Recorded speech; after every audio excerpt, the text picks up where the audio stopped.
It's kinda dark out. I do think this fight of the light, fight of the light.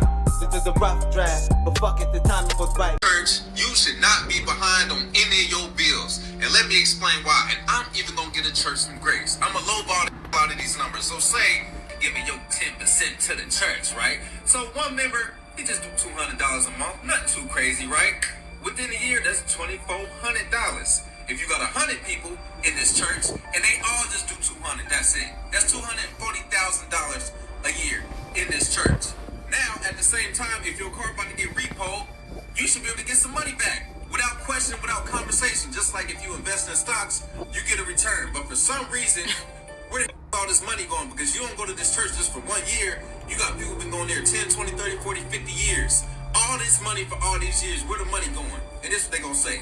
The church got bills to pay. For 2 days a week, the bills ain't that high.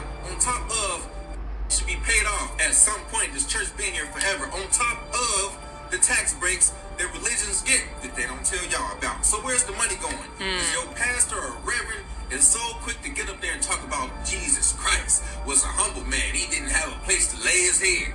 Yet he put up in a Cadillac, a new one. He got a nice suit on. He got a nice house. Why he ain't catching the bus to work?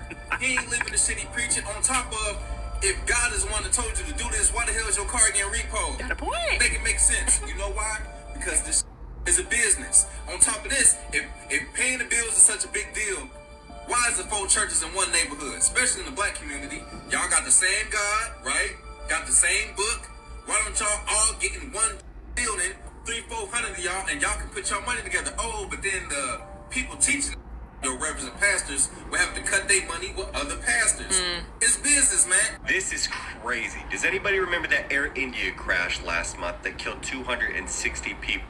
You know, the legendary crash where only one passenger survived?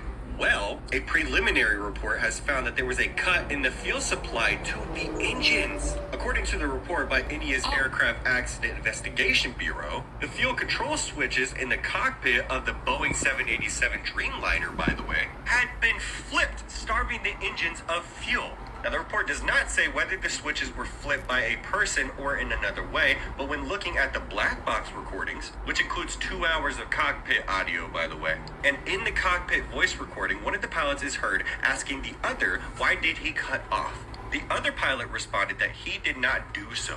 Shortly after, the switches were reversed back to where they should have been. And the engines were in the process of powering back up when the crash actually happened. Do keep in mind, on the 787, the fuel cutoff switches are between the 2 pilots' seats, and guess what? Not only are they protected on the sides by a metal bar, but they have a locking mechanism designed to prevent accidental cutoff. So what happened? Let's keep in mind, the captain of the flight was a 56-year-old who had flown more than 15,000 hours in his career. The first officer, though, was a 32-year-old man with over 3,400 flying hours. There's obviously a lot more that's included in this report, but I just wanted to list off some of the things that just had me, because I could definitely say that I did not expect any of this to come out of the report.